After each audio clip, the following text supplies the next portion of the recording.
It's early morning in Seattle, and Niko is not wearing a hat. Obviously, everything is locked in with the lettuce and the awakeness to where you don't need a lid at 7:39 in the morning. Dude, you are braver than I am. That's all I can say. Hey, what's going on, guys? Not too brave because what I spent on the hair, I could have spent on having some tech issues with the lights, but they're back on. We're good. We're ready to go. Did I hear you talk Galessa, by the way? Is that what we were talking about? That is what we were talking about because Cesar Luis Merlo announced this morning, and it is a report. It is not news from the purple team yet. But Cesar Luis Merlo was the second individual to say that Pedro Gallese will not be staying with the purple team. And there are two teams that seemingly are either interested or I forget the phraseology that might be kicking the tires on Gillespie. One of them is Messi and friends, and the other might be Atlanta United. Like I said, these are reports, piecing stuff together. But Cesar Luis Merlo reported before we went on the air this morning that Gillespie and the purple team are no more. So they are divorcing, and so now it is up to El Pulpo to figure out who wants to pay him a 7-figure salary like the purple team did last year. I think full salary was like $1.25 million. So Gillespie apparently on the market for 2026, and he doesn't want to go home to play because of the political situation currently, and so he wants to stay in Major League Soccer if he can. Look, I don't want to, disrespect somebody like Merlo, but I think that just about everybody knew that Galessa was not going to stay in Orlando. And let me go ahead and stop you with the 7 figures. There's no MLS team that's going to pay him 7 figures. Mm-hmm. Plain and simple. Galessa is no longer a top 10 goalkeeper in MLS. He's lost more than one step, maybe 2 or 3. He's had one of his worst seasons with Orlando City. Look, he is a goalkeeper that did a lot for Orlando, and he's a goalkeeper that I've followed and respected and enjoyed in MLS. Great shot stopper, good up with his feet. But the reality is that he is not worth the million plus that salary that he currently has. You look at the rest of the goalkeepers in MLS, and there aren't many that are getting paid $1 million, and most of those have a better save rate, a better overall body of work. So yeah, look, I know that Atlanta is one of the teams that are interested in Pedro Gallese, and that's obviously I had no idea that Merlo had said that, but yeah, sure, that's something that we'll be following up on. My own ends. I also know that San Jose had been thinking about a player like Pedro Gallese, that he is a guy that they had targeted in the past or looked at it. So, there are teams that are willing to bring on a goalkeeper like Pedro Gallese, but the reality is that he is not worth $1 million. Not anymore. Not when you look at the way you're supposed to build a roster in MLS with the salary caps and everything that you need to put together. It makes no sense for you to spend that much money in a goalkeeper like Pedro Gallese. And again, that's not a disrespect to him. It's just the reality of, Father Time is undefeated. And of course, you can get a goalkeeper that provides you what El Pulpo gives you for a lot less. It's just a reality. Yep. De Souza Brito, by the way, is making about 25% less than Gillespie last season. 700 base, 742.5 was the guaranteed comp for De Souza Brito, who was higher in the stat lines for Major League Soccer keepers than Pedro Gillespie was. So that's I had to find that number just to kind of lay out the information, compare and contrast one to the other. You mentioned the league and financials. I want to ask you about this before we get into playoffs and things. The Lionel Messi interview that he had with Tom Yamas at NBC Nightly News, where he mentions that the league could be better if, and the if was basically just open the barn doors and people can spend whatever they want and take the cap away and all of that. What did you think of his comments in that interview And him, after he signs this new deal, he's going to be around for another 3, which is probably 2+1, just so they can get into Freedom Park, and then you go from there till he plays till he's 40. What did you think about those comments that he made in that NBC Nightly News interview? It was not surprising. And I mean, look, Messi's looking after Messi FC. And numero uno, that's all he's thinking about is me, me, me. He's not necessarily thinking about the growth of U.S. soccer. He's not thinking about necessarily the growth of the league. He's just thinking, I need to get some of these restrictions off so I can get more of my buddies that down here, or people that I want to make sure that they come in and help me win a title, because I quite honestly have not been able to do it on my own. So that's the reality of it. And look, I hear a lot of people talk about how simple it is to just make the league better by just taking off the salary cap restraints. And that's not a reality. It's just, I hate people who try to simplify something that's not simple. That's a complex situation that Major League Soccer is under.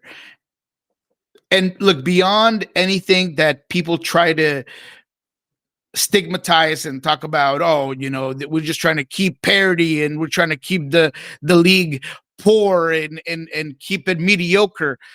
Look, man, the salary cap restraints help in so many ways when it comes to getting young players, home domestic players on the field. That's the reason why the Sounders have created this systematic, form of academy to make sure that you have sustainable talent from your own academies to feed your first team. If you don't need to, and you can just go out there and go buy a whole bunch of players, you're not being incentivized to put money and invest in your players and get U.S. talent on the field. And you're going to all of a sudden be Liga MX, where if you hear every single sportcast network, if you hear roundtables across the league, they all talk about the exact same thing. Nobody cares about Mexican domestic talent. It's all about bringing in players from abroad. This is just a money-hungry league, and that's why we have this awful new generation of players. And, you hear Tuca talk about it. You hear El Piojo talk about it. People don't realize some of the things that the salary cap does for U.S. soccer in general.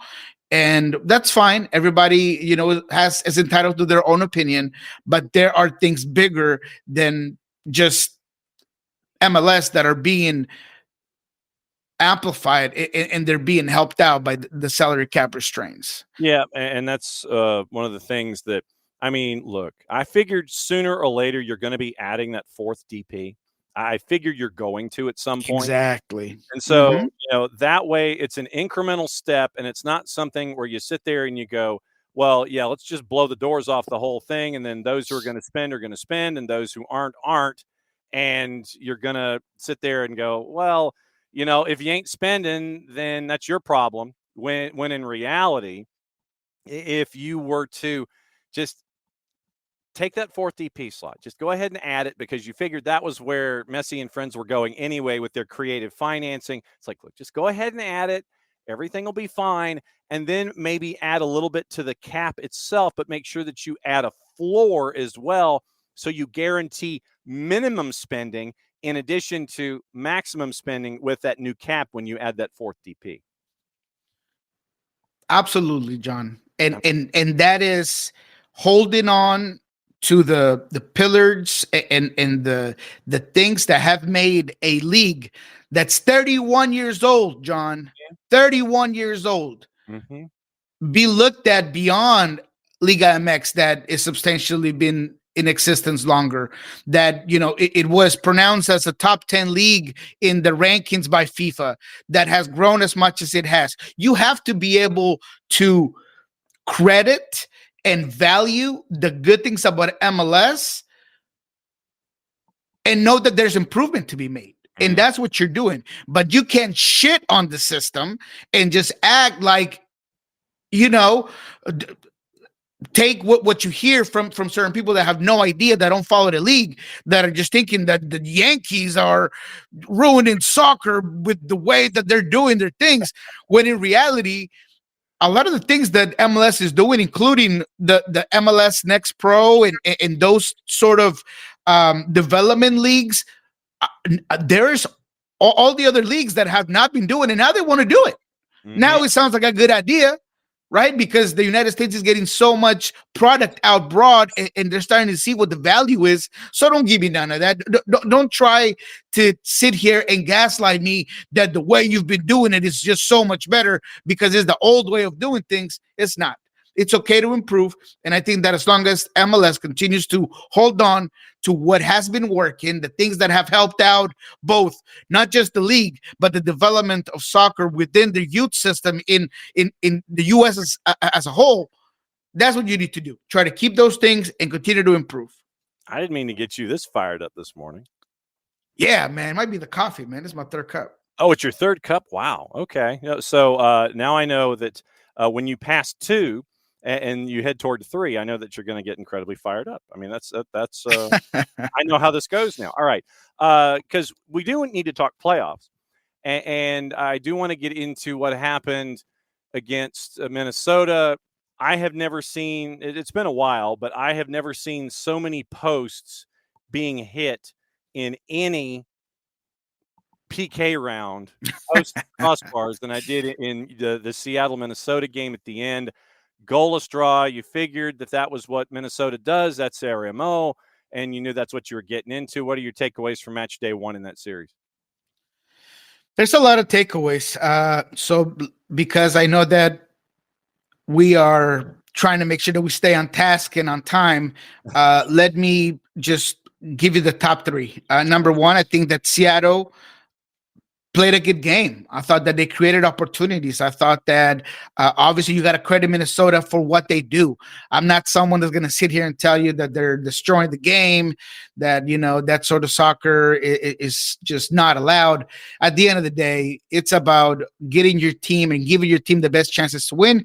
This is what Eric Ramsey has been doing all season. And yes, it's not aesthetically pleasing and nobody loves to see a game like this, but it works. And I think that if I was to talk to any fan and say, hey, Atlanta, if I could guarantee you that you're going to get a trophy in 2026, but you're going to be with Eric Ramsey and play Eric Ramsey ball, I think most people would be like, sign me up. I need a trophy. I don't care how it comes or where it comes from. So let's just put that in perspective. Right. I think St. Clair had a hell of a game. I thought that St. Clair was all over the field. I thought that when he came to the PKs and when he came to just the overall game, he was everywhere.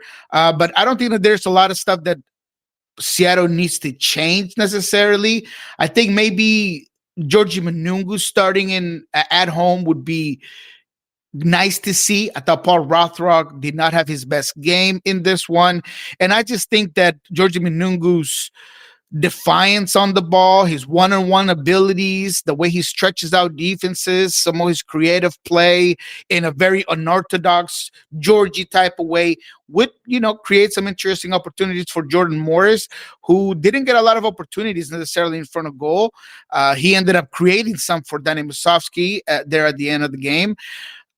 I don't love the 2-man setup with strikers. I know that they've worked on that. I know that they created some opportunities with both Jordan and Musovski on the field, but I feel like you can get that out of having a more hard to defend, down the line sort of winger like Georgie, because you're missing the Pedro factor. Georgie can give you some of those things. So I would like to see that starting off the game. And finally, the biggest question, the highest rate of conversations that have been had in the Pacific Northwest, specifically in Seattle after that game, is should have Bryant Metzer saved a substitution to bring on Andrew Thomas for the PKs.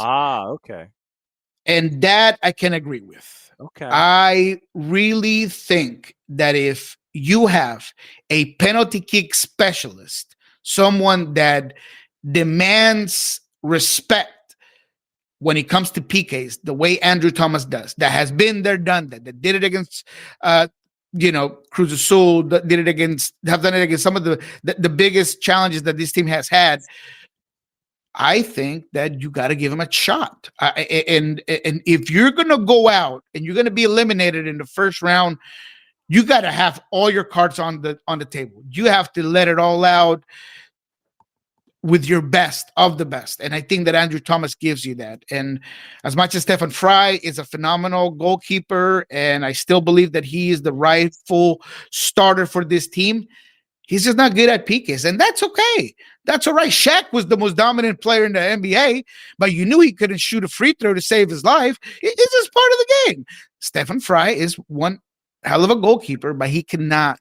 It's just not his forte to stop penalty kick shots. So I do believe that would have been a great strategy. I will be asking Brian about it later on today. And hopefully there's a tactic that they're willing to take on, because the Minnesota is going to play the exact same way and they're going to want to go to PK. So you got to be ready for that. All right. So let's take a peek at the other playoff series out west.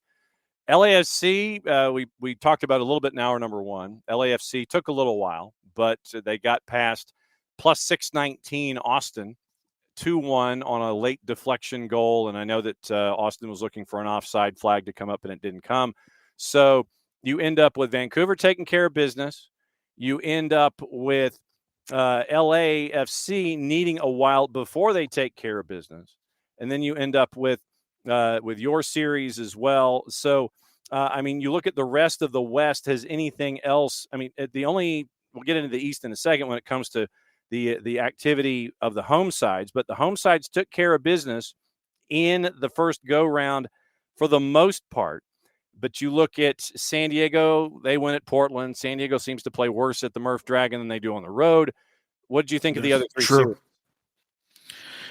Look, just to do a quick take on every single game. I thought San Diego looked vulnerable. I feel like they continue to have issues in front of goal, and Chucky Lozano cannot go back on the field quick enough. And by everything that you heard from Mikey Veras after the game, it sounds like he understands that, and he will be back on the field for that second game. So that should help out a lot when it comes to the finishing and the goal department. Vancouver, what can we say about Vancouver? Just completely destroyed Dallas. But beyond that, they're just like Mr. Randy Watson, sexual chocolate. They play so fine, won't you agree? They play so fine. They just know what to do. Everybody knows where to go. They controlled that game. They controlled the XG.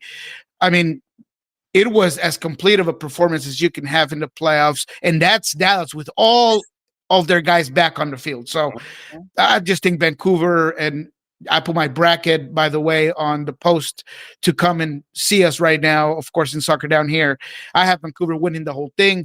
And every time I see Vancouver play, I just feel even better about that pick. And then Seattle, of course, it's anybody's series right now. And unfortunately, if Seattle can't break that wall at home, it's over. And if they do break that wall and they go to Minnesota, then they better be ready to understand that wall might just thicken, and they might just play everybody and the lunch lady and the kid boys in front of that goal to just stop whatever Seattle has. So I think it's that series that is more open. The other two, I feel like they're more clear and cut, where, San Diego's going to win and Vancouver's going to win. In the East, you've got NYC going to the bank to take care of Charlotte. They did not have Wilf Zaha. They could not generate any offense, meaning Charlotte and Dean Smith decided that he was going to be angry at playing on a Tuesday night and bent his plane that way in their loss. And they get to go this weekend, Saturday. They're the early game in New York. Chicago and Philly. Chicago, they hung with Philly for about 70 minutes. Then you get 2 and 5 from Philly. Then they come back, meaning Chicago, 2 goals in 10, including one from Jack Elliott late. They go to PKs, and Philadelphia ends up getting the win in match number 1. Messi and friends looked like they got real mad. First time out at the Erector set. Now they can close it out at Geodis. And then the other one is Hell is Real, the postseason version, Columbus and Cincy. I think that one goes 3. What do you think of the Eastern Conference? Yeah, those were interesting because I did have Nashville beating Miami, and Nashville just got obliterated completely by Messi and France. Um, BJ needs to do something different. BJ needs to get his team more aggressively, and you cannot miss opportunities like the ones that Schaffelberg had early in that game and just expect to beat Miami. You can also not allow Palacios to be walking next to Messi, and as soon as you get into the 18, you decide to forget who that guy is and go, I don't know, look at the birds, or I don't know if he saw his mom in the stands. I don't know what happened to Palacios, but you cannot allow Messi to just be wide open and have a flying header, John. A flying header for Messi. That's the way you want to go, Nashville. Come on, you got to step it up. You got to step up that intensity. I feel like BJ Callahan will have this team ready to go, and that'll go to 3. But right now, it doesn't look like that, John. It does not look like Nashville has enough to stop Messi and friends. The Philly one, I think that's a good game, and it will be a better game because I thought Chicago could have been a lot more aggressive, and I think that they will be more aggressive at home. Cincinnati, Columbus, I don't think it goes 3, John. I really don't. Okay. And I know that you have the rivalry component, and I know that it was a good game, but Cincinnati had more than enough opportunities to kill this game. And I just think offensively, they're just so much better. And that was Danke's first game, full game or starting game. I feel like he's going to be even better coming up in the next game. I thought Brenner was all over the field. I think if you keep giving Evander that much space on top of the 18, he's going to hurt you at some point. He didn't in this one because I thought that the goalkeeper had a great one in this one for Columbus. But I do feel like Cincinnati is going to close it. That's just my opinion. And then the last one, Charlotte. Look, I hate to say it, but it wasn't the Tuesday night that did you, Mr. Smith. It was Saha's ridiculous, childish, selfish second yellow that put you where you are right now. And now New York, they have the momentum. They have Nico Fernandez that's playing great. Mm-hmm. Is there a more dangerous striker, like a true just striker? That's what you do. That's what you do.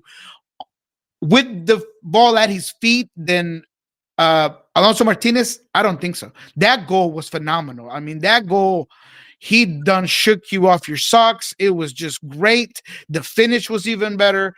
I just feel like New York has something going, and I think that they know what they're about. And if you can continue to feed Alonso Martinez, there's going to be a tough team to beat. So, yeah, I think that New York, I have them moving on. I feel like this one might go 3, but regardless of, I have New York going through the next round. Because you don't need to be done shook. I mean, because if you're on defense and you get done shook, then you're in serious trouble. All right, my friend, what's going on with Sounder at Heart, Pulso Sports, and the Providence and Swedish RV Park and Campground?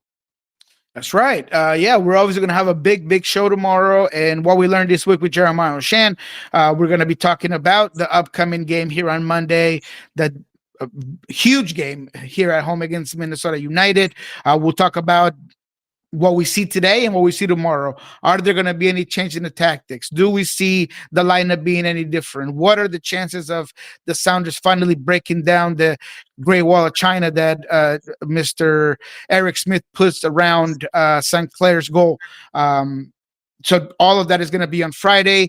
Of course, on Monday, we'll have another preview of the game. We'll talk about the weekend that was with Ari Lillenwall and kickoff with Lobbins Courses, of course. And then everything that we gather around the week, we're going to have, of course, on Pulso Sports.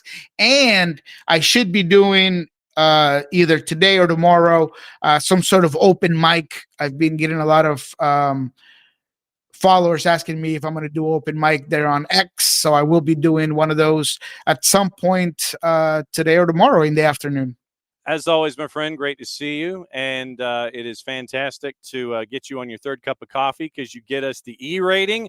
You're sitting there and you're cussing and you're mad and you're kicking up dirt and everything going on. So I know that it's the third cup of coffee that hits you with the naughty words and things that always make it.